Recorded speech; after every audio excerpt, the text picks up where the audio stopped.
പിതാവിന്റെയും പുത്രന്റെയും പരിശുദ്ധാത്മാവിന്റെയും നാമത്തിൽ ആമേൻ.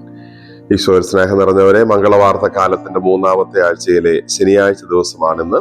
പരിശുദ്ധ അമ്മയുടെ മാധ്യസ്ഥം പ്രത്യേകമായി പ്രാർത്ഥിക്കാം. ഈശോയുടെ ജനനത്തിൽ, ഈശോയുടെ മനുഷ്യാവതാരത്തിൽ ഈ ഭൂമിയിൽ ഏറ്റവും അടുത്ത് സഹകരിച്ച് പരിശുദ്ധ അമ്മയുടെ മാതൃകയും മാധ്യസ്ഥവും സഹായവും നമ്മളോടുകൂടെ എപ്പോഴും ഉണ്ടായിരിക്കട്ടെ. ഇന്ന് തിരുവചനം പറയുന്നത് ഉന്നതത്തിൽ നിന്ന് വന്ന, സ്വർഗത്തിൽ നിന്ന് ഈ ഭൂമിയിലേക്ക് വന്ന ഈശോയെക്കുറിച്ചുള്ള ഒരു ഓർമ്മപ്പെടുത്തൽ. അതിന് ചേർന്ന ഒരു തിരുവചനം ഇങ്ങനെ പറയുന്നു: ഉന്നതത്തിൽ നിന്ന് വരുന്നവൻ എല്ലാവർക്കും ഉപരിയാണ്. തിരുവചനം തുടർന്ന് പറയുന്നത് നമ്മൾ ഇന്ന് വായിക്കുന്നത് ഇങ്ങനെയാണല്ലോ: ദൈവം അയച്ചവൻ ദൈവത്തിന്റെ വാക്കുകൾ സംസാരിക്കുന്നു. നമുക്ക് ഈ തിരുവചനം ധ്യാനിക്കാം. ദൈവം അയച്ചവൻ ദൈവത്തിന്റെ വാക്കുകൾ സംസാരിക്കുന്നു. ഇതിലെ 2 ക്ലോസുകളും വളരെ പ്രധാനപ്പെട്ടതും നമ്മുടെ ജീവിതത്തോട് ചേർത്ത് വയ്ക്കേണ്ടതുമാണ്. ഒന്നാമത്തേത്, ദൈവം അയച്ചവൻ. നമ്മൾ ഓരോരുത്തരും ഈശോയെ പോലെ, സ്നാപയോഹന്നാനെയൊക്കെ പോലെ ദൈവം ഈ ഭൂമിയിലേക്ക് പ്രത്യേക നിയോഗവുമായി അയച്ചവരാണ് എന്ന ഒരു ബോധ്യം നമുക്ക് മനസ്സിൽ സൂക്ഷിക്കാം. നമുക്ക് നമ്മുടേതായ ഇഷ്ടങ്ങളോ നമ്മുടേതായ ലക്ഷ്യങ്ങളോ അല്ല, ദൈവത്തിന്റെ ഇഷ്ടത്തിനും ദൈവത്തിന്റെ ലക്ഷ്യത്തിനും അനുസരിച്ച് ജീവിക്കേണ്ടവരാണ് നമ്മൾ. അങ്ങനെയാണ് ദൈവത്തിന്റെ രാജ്യം ഈ ഭൂമിയിൽ വരുന്നതിന് നമ്മൾ ഉപകരണങ്ങളാകും. രണ്ടാമത്തെ പ്രധാനപ്പെട്ട കാര്യം, ഈ ദൈവം അയച്ചവൻ ദൈവത്തിന്റെ വാക്കുകൾ സംസാരിക്കുന്നവനാണ്.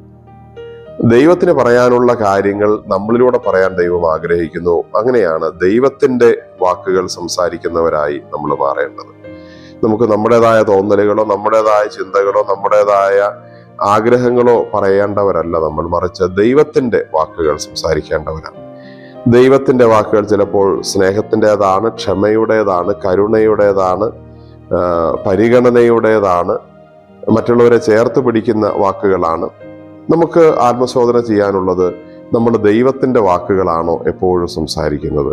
അതെയോ നമ്മുടെ വാക്കുകൾ കേൾക്കുമ്പോൾ ദൈവത്തെ മറക്കാനും ദൈവത്തെ വെറുക്കാനും ആളുകൾക്ക് കാരണമാവുന്നുണ്ടോ? അതെയോ നമ്മുടെ വാക്കുകൾ, സ്നാപയോഹന്നാന്റെ മരുഭൂമിയിലെ പ്രസംഗം ആളുകളെ ദൈവത്തിലേക്ക് അടുപ്പിച്ചതുപോലെ, നമ്മുടെ വാക്കുകളും നമ്മുടെ പ്രവർത്തനവും നമ്മുടെ ജീവിത രീതിയും ഒക്കെ മറ്റുള്ളവരെ ദൈവത്തിലേക്ക് അടുപ്പിക്കുന്നുണ്ടോ? ആത്യന്തികമായി നമ്മുടെ വാക്കുകൾ ദൈവത്തെയാണോ സംസാരിക്കുന്നത്, ദൈവത്തിന് വേണ്ടിയാണോ സംസാരിക്കുന്നത്? നമുക്ക് പ്രാർത്ഥിക്കാം. കർത്താവായ ഈശോയെ, ഞങ്ങൾ അങ്ങേ ആരാധിക്കുന്നു, സ്തുതിക്കുന്നു, നന്ദി പറയുന്നു.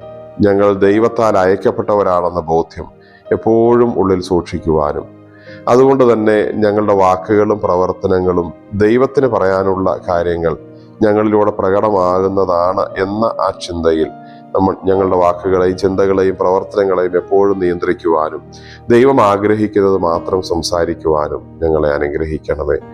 ക്രിസ്തുമസിന് വേണ്ടിയുള്ള ഞങ്ങളുടെ ഒരുക്കങ്ങളെ പൂർണ്ണമാക്കുകയും വിശുദ്ധമായ ഹൃദയത്തോട്, ഒരുക്കമുള്ള ഹൃദയത്തോടെ ഈശോയെ ഹൃദയങ്ങളിലേക്ക് സ്വീകരിക്കുവാൻ ഞങ്ങളെ സഹായിക്കുകയും ചെയ്യണമേ. നമ്മുടെ കർത്താവ് ഈശോ മിശിഹായുടെ കൃപയും പിതാവായ ദൈവത്തിന്റെ സ്നേഹവും പരിശുദ്ധാത്മാവിന്റെ സഹവാസവും നാം എല്ലാവരോടും കൂടെ ഉണ്ടായിരിക്കട്ടെ, ഇപ്പോഴും എപ്പോഴും എന്നേക്കും. ആമേൻ. ഈശോ മിശിഹായ്ക്ക് സ്തുതിയായിരിക്കട്ടെ.